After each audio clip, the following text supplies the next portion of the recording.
চাকরিহারাদের অর্ধনগ্ন মিছিলে বিশৃঙ্খলার আশঙ্কা ছিল, তাই মিছিল শুরুর আগেই শুরু হয় ধরপাকড়। শিয়ালদহ স্টেশন চত্বরে আটক করা হয় একাধিক যোগ্য চাকরিহারাদের।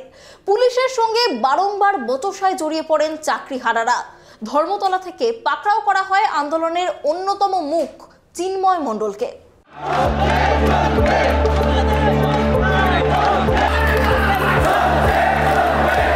গত এপ্রিলে সুপ্রিম কোর্টের রায়ে 2016 সালের শিক্ষক নিয়োগের প্যানেলটি বাতিল হয়েছে। যোগ্য অযোগ্য বিচারে সেই সংখ্যা প্রায় 26,000। নতুন করে তাদের নিয়োগের জন্য পদ্ধতি মেনে বিজ্ঞপ্তি জারি করতে চলেছে রাজ্য সরকার। কিন্তু যোগ্য শিক্ষকদের বক্তব্য, তারা একবার পরীক্ষায় নিজের যোগ্যতা প্রমাণ করেছেন, চাকরি ফিরে পেতে আর কোনো পরীক্ষায় বসতে রাজি নন তারা। এদিকে সুপ্রিম নির্দেশ মেনে মুখ্যমন্ত্রীও জানিয়ে দিয়েছেন আন্দোলনে লাভ নেই, পরীক্ষা দিয়েই ফের চাকরি পেতে হবে। কিন্তু নিজেদের দাবিতে অনড় চাকরিহারারা। বৃহস্পতিবার যোগ্য শিক্ষক শিক্ষিকা অধিকার মঞ্চের প্রতিনিধি চিন্ময় মণ্ডল জানিয়েছিলেন শুক্রবারের মহামিছিলের কথা। সেই মতো এদিন বেলা 11টা থেকে শিয়ালদহ স্টেশন চত্বরে জমায়েত শুরু হয়। সেখান থেকে নবান্নমুখী মিছিল শুরু হওয়ার কথা ছিল, তবে সেই মিছিলের অনুমতি দেয়নি পুলিশ, কারণ বিশৃঙ্খলার প্রভূত সম্ভাবনা ছিল। তাই মিছিল শুরু হওয়ার আগেই বাধা দেওয়া হয়। শিয়ালদহ স্টেশন চত্বর থেকে বেশ কয়েকজন চাকরিহারাকে আটক করে প্রিজন ভ্যানে তোলা হয়। আমাদের তো জোর করে কি তোলা হচ্ছে, আমরা দুজন কি করব বলুন? এখানে আমরা দুজন কি কোনো মিছিল করছিলাম? আমাদের কিছু বন্ধু আসবে দাঁড়িয়েছিলাম। আপনারা যখন মেট্রো স্টেশনে ছিলেন তখন পুলিশ আপনাদের নেমে যেতে বললো, নেমে যেতে বলেছে, আমরা তো নেমে গেছি। পুলিশ হুঁশিয়ারি দিচ্ছে আপনাদের? নেমে গেছি, আমরা তো সাথে সাথে নেমে গেছি। অ্যারেস্ট করে আমাদের আজকে কি মনে হচ্ছে এখানে এই দুজন মেয়েকে, এই দুজন মিছিলকে, এই দুজন আমরা মিছিল করে অশান্তি করব মনে হচ্ছে আপনাদের? কোনোই না, এটা তো স্বঘোষিত আগে থেকে ছিল। আর আমরা দুজন না মেয়েকে তুলে কি বোঝাতে চাইলো? কি করব? আমাদের দুজনে কি মিছিল করছিলাম। এত ভয় লাগছে, এত আমরা জানি না আমাদের কোথায় নিয়ে যাওয়া হচ্ছে, আমাদের জোর করে তোলা হয়েছে। হ্যাঁ, এটা আমাদের জোর করে তোলা হয়েছে, বিরুদ্ধে আমাদেরকে তোলা হয়েছে। এবং এটা কিচ্ছু, এটা আন্দোলনকে প্রতিহত করার চেষ্টা। আন্দোলন প্রতিহত হবে না, কোনো মতে হবে না, প্রতিহত হবে না, আমরা শান্তিপূর্ণ। পুলিশের অতি সক্রিয়তার অভিযোগে সরব চাকরিহারারা। তাদের দাবি, পুলিশ বহু নিরীহ যাত্রীকেও অযথা আন্দোলনকারী ভেবে ভুল করছে, যাকে পারছে তাকে পাকড়াও করছে। ধরপাকড়ে আহত হন এক চাকরিহারা আন্দোলনকারী শিক্ষিকা। এখানে পুলিশে টেনেছিল, পড়ে গেলাম, আমি জানি না আমার জুতো কোথায়। ম্যাডাম আমি কোথাও যাব না। হ্যাঁ অবশ্যই চাকরিহারা, আমি চাকরি হারিয়েছি। আমাদের একটা দাবি ছিল, আমরা মুখ্যমন্ত্রীর সঙ্গে দেখা করতে চাই এবং আমরা বহুদিন ধরে এই দাবিটা করছি। কিন্তু এই মুহূর্তে পুলিশ এখান থেকে টানতে টানতে নিয়ে গেছে, আমি পড়ে গেছি, আমার পায়ে লেগেছে। পুলিশের ভূমিকা তো প্রথম থেকেই দেখতে পাচ্ছি, শিয়ালদহ থেকে ওখান থেকে বেরোতে যায়নি, যেখান থেকে পারছে তুলছে এবং তুলে এইভাবে টানতে টানতে নিয়ে যাচ্ছে, যেখান থেকে শুনছেন না। আমরা কোনো রকম অশান্তি করিনি, কোনো রকম ভাঙচুর করিনি, শান্তিপূর্ণ মিছিল করার ক্ষমতা আমাদের সবার আছে এবং সেটাই করা হয়েছিলাম। জানি না ওনারা কিসের ভূমিকা, কার ভূমিকা নিয়ে আজকে এখানে মঞ্চে উঠেছে। অবশ্যই কালো পোশাক পরে এবং আমাদের স্যারদের ছিল যে অর্ধনগ্ন মিছিল করে আমরা একটা জায়গায় অবস্থান করব এবং অবশ্যই সিএমের সাক্ষাৎকে পুলিশের ভূমিকা নিয়ে 15 তারিখের পর থেকে আর কিছু বলার নেই। ওনারা শুধু নির্মম অত্যাচার করতেই জানেন। আমরা শিক্ষক শিক্ষিকা, আমরা কোনো রকম দুর্নীতির সঙ্গে যুক্ত নই, আমরা কেউ মাওবাদী নই, কিন্তু আমাদের ওপর সঙ্গে যেটা করা হচ্ছে, যে অত্যাচারটা করা হচ্ছে, ওনারা সেই জন্য কিন্তু নিজের ক্ষমতায় নিয়ে ওনাদের যে ড্রেসটা উর্দিটা পরানো হয়েছে, নিশ্চয়ই সাধারণ মানুষের ওপর অত্যাচার করার জন্য নয়, তাদেরকে টেনে হিজড়ে রাস্তায় ফেলার জন্য, তাদেরকে মারধর করানোর জন্য নয়। কোনো কারণ ছাড়া বারবার জিজ্ঞাসা করা হচ্ছে, শুধু একটাই পরিচয় জানতে চাইছে, আপনারা টিচার কিনা। কেন টিচার হয়েছি বলে কি আমরা কি অন্যায় করে ফেলেছি? একটা পরিচয় ওনারা জানতে চাইছেন, আপনারা টিচার কিনা। এবং বারবার বলা হচ্ছে, যদি টিচার হয়ে থাকেন তাহলে এই রাস্তায় আসবেন না, আপনারা যেখান থেকে এসেছেন সেখানে ফেরত যান। সেটা বাথরুম থেকে শুরু করে যেখান থেকে শুরু করে, কেন আমরা রাস্তায় হাঁটতে পারি না, রাস্তায় বলতে পারি না? আমাদের কি সেই ক্ষমতাটাও কেড়ে নেওয়া হয়েছে? আমি দেখলাম উনি স্টাইল বাজারের সামনে সম্ভবত ছিলেন, ওনার পায়ে একটা ইনজুরি হয়েছিল। আমি নিজে ওনাকে কিন্তু নিজে হাতে করে নিয়ে কর্মা অ্যাম্বুলেন্স যেটা আমাদের থাকে ওটাতে তুলেছি। উনি মেডিকেল কলেজে আছে, ওনাকে এখন ওপিডিতে সম্ভবত ডাক্তারবাবুরা দেখছেন। এক্স্যাক্টলি কি হয়েছে ওখান থেকে আমরা জানতে পারলে আমরা শেয়ার করব। শুরুতেই যেই ছবি উঠে এসেছিল শিয়ালদাতে, সেখানে কিন্তু পুলিশ ছত্রভঙ্গ করে দেয়। মিছিল শুরুর আগে যেটুকু জমায়েত হয়েছিল সেইটুকু জমায়েত ছত্রভঙ্গ করে দেওয়া হয় এবং যে ছবি উঠে আসে একের পর এক চাকরিহারাকে, তাদেরকে কিন্তু জোরপূর্বক প্রিজন ভ্যানে তোলা হয়। সেই ছবিও কিন্তু আপনাদের সামনে তুলে ধরেছিলাম আমরা। এবং আরও যে বিষয়টা, এরপরে চাকরিহারাদের পক্ষ থেকে পরবর্তী ডিসিশন নেওয়া হয় এবং তারপরে ধর্মতলায় সেখানে তারা আবারও জমায়েত করতে শুরু করে এবং সেখানেও কিন্তু একই ছবি উঠে আসে, সেখানেও কিন্তু একের পর এক চাকরিহারাদের প্রিজন ভ্যানে তুলে নেওয়া হয়। এবং এই আন্দোলনের অন্যতম মুখ চিন্ময়, তাকেও কিন্তু প্রিজন ভ্যানে করে তুলে নেওয়া হয়, অর্থাৎ তাকেও কিন্তু আটক করা হয়েছে। এবং যেমনটা শুরু থেকে আমরা দেখেছিলাম যে এই আন্দোলন যাতে এই যে মিছিল, সেই মিছিল যাতে কোনো রকমভাবেই সফল না হয় সেই কারণের জন্য কিন্তু পুলিশের পক্ষ থেকে কিন্তু কড়া প্রস্তুতি নেওয়া হয় এবং প্রচুর পরিমাণে কিন্তু পুলিশ মোতায়েন ছিল।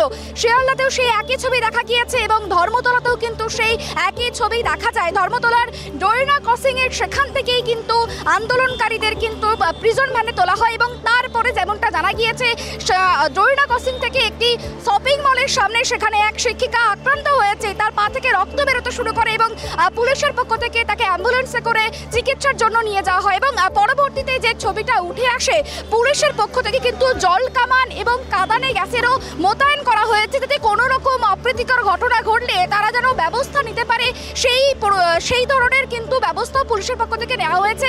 এবং ডিসি সেন্ট্রাল ইন্দিরা মুখার্জির নেতৃত্বে কিন্তু এই প্রিজন ভ্যানে তোলা হয় চাকরিহারাদের।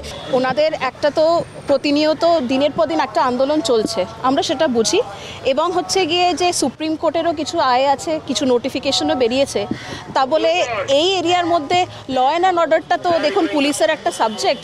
এটাকে যদি কেউ আইন যদি ভাঙে বা আইন যদি নিজের হাতে তুলে নেওয়ার চেষ্টা করে, পুলিশকে নেসেসারি অ্যাকশন নিতেই হবে। ওরা তো আন্দোলনই শুরু করলো না, আইন কিভাবে হাতে তুলে নেব? দেখুন আন্দোলন শুরু করেছে কিনা, ওরা ঐক্যবদ্ধভাবে করেছে কিনা, নাকি বিক্ষিপ্তভাবে বিভিন্নজন বিভিন্ন জায়গা থেকে চলে এসেছে একই সময় একই জায়গাতে, এইগুলো আমাদেরকে কিন্তু পরে এনকোয়ারি করে দেখতে হবে। যেরম আমরা জানতে পারবো আমরা আপনাদের সাথে নিশ্চয়ই শেয়ার করবো। শিয়ালদা থেকে যে নবান্ন অভিযান অর্ধনগ্ন মিছিলের যে ডাক দিয়েছিল চাকরিহারারা, সেই মিছিল যাতে কোনো রকমভাবেই সফল না হয়, সেই মিছিল যাতে ভঙ্গ করে দিতে পারে পুলিশের পক্ষ থেকে, যেহেতু পুলিশের পক্ষ থেকে বারংবার দাবি করা হচ্ছে যে মিছিলের ডাক দেয়া হয়েছে সেই মিছিলের জন্য কোনো রকম পুলিশি অনুমতি কিন্তু নেই, সেই কারণের জন্যই কিন্তু তারা মিছিল ছত্রভঙ্গ করে দেয়। যেখানে যেখানে জমায়েত হয়েছে সেই সমস্ত জায়গায় চিহ্নিত করা হয় চাকরিহারা কারা, তাদেরকে কিন্তু প্রিজন ভ্যানে তুলে নেওয়া হয় এবং তাদেরকে আটক করে নিয়ে যাওয়া হয়। শিয়ালদহ ধর্মতলার পর উত্তেজনা তৈরি হয় বিকাশ ভবনেও। পুলিশের সঙ্গে চাকরিহারাদের মধ্যে তীব্র বচসা হয়, ধরপাকড়। চাকরিহারা শিক্ষক শিক্ষিকাদের টেনে হিঁচড়ে প্রিজন ভ্যানে তোলে পুলিশ। কার্যত রণক্ষেত্রের পরিস্থিতি তৈরি হয় বিকাশ ভবনের সামনেও। তাদের যে সহকারী আন্দোলনকারীরা রয়েছেন, যারা তাদের যে সহকারী শিক্ষকরা ছিলেন, তাদেরকে যেভাবে পুলিশি হেনস্থার শিকার হতে হয়েছে আজকে সারাদিন ধরে, কখনো শিয়ালদা স্টেশনের সামনে, কখনো ধর্মতলা চত্বরে, তারই প্রতিবাদে এবং যে তারা যে গতকালের যে কর্মসূচির ডাক দিয়েছিলেন, আজকে তারা কর্মসূচি করবেন, অর্ধনগ্ন হয়ে মিছিল করবেন, সেই মিছিল কিন্তু তারা করলেন বিকাশ ভবনের সামনে।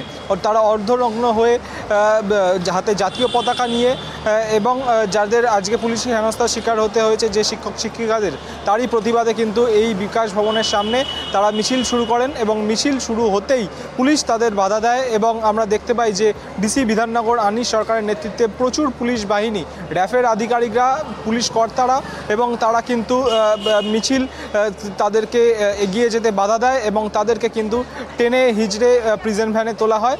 এবং সেই ছবিটাই কিন্তু আবারও দেখা গেল শিয়ালদহ স্টেশন চত্বর এবং ধর্মতলা চত্বর, তার পরে কিন্তু দেখা গেল এই সল্টলেক চত্বরে।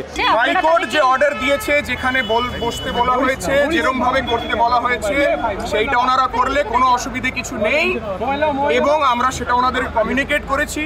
কিন্তু কোনো রকম যদি পাবলিক nuisance ক্রিয়েট করা হয়, অর্ধনগ্ন হওয়ার চেষ্টা করা হয় বিকাশ ভবনের সামনে বা কোনো মিছিল করে, সেটা পুলিশ প্রশাসন অ্যাকসেপ্ট করবে না, অ্যালাউ করবে না। আমরা অ্যাকর্ডিংলি যতটুকু নেসেসারি মিনিমাম অ্যাকশন নেওয়ার সেটা আমরা নিয়েছি। ডেমনস্ট্রেশন করার আগে তারা আপনাদেরকে জানিয়েছিল? কোনো কিছু জানানো হয়।